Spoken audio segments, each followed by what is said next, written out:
Hello. Next week is Parliament Week in the UK. I have to confess that I'm somewhat of a politics nerd. I'm the kind of person that stays up long into the night when we have an election. I enjoy watching political dramas, whether they are UK or US based. I watch the BBC programme Question Time pretty regularly, and I loosely follow politics on Twitter.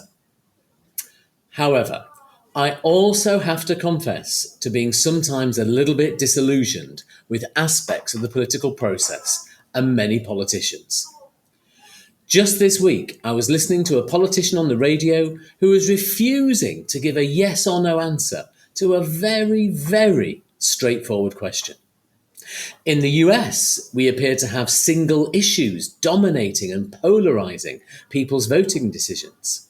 Repeatedly, politicians will try to justify or excuse their mistakes or even bad behaviour rather than simply and humbly apologising for them. And just the other day, I listened to a feature on the radio about the toxic negativity and sexism politicians of all parties face on social media from the public and sometimes even colleagues.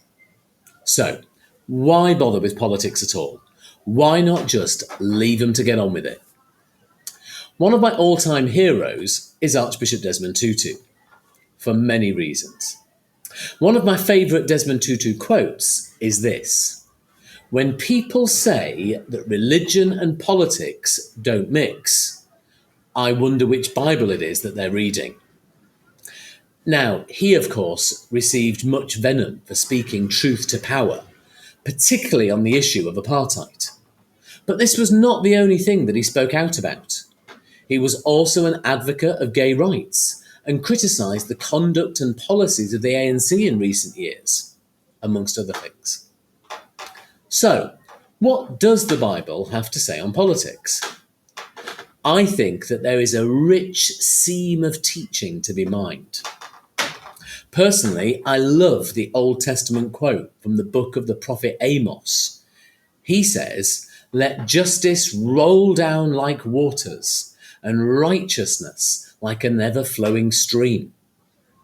He's telling his listeners at the time that God wanted his chosen people to obey him by ruling justly and behaving righteously, to stop living like hypocrites, and to do this abundantly, not half-heartedly. Words, I think, are just as true today as over 2,000 years ago. In the New Testament, I love the words of the Magnificat. Mary has just been told that she's going to give birth to Jesus, to God's chosen one. She then praises God, and these words are part of that praise to God. He has performed mighty deeds with his arm.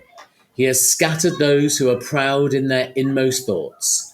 He's brought down rulers from their thrones, but has lifted up the humble. He has filled the hungry with good things, but has sent the rich away empty. This, and many other verses, have led numerous Christian writers to argue that God has a bias for the poor. I think I'd be inclined to agree.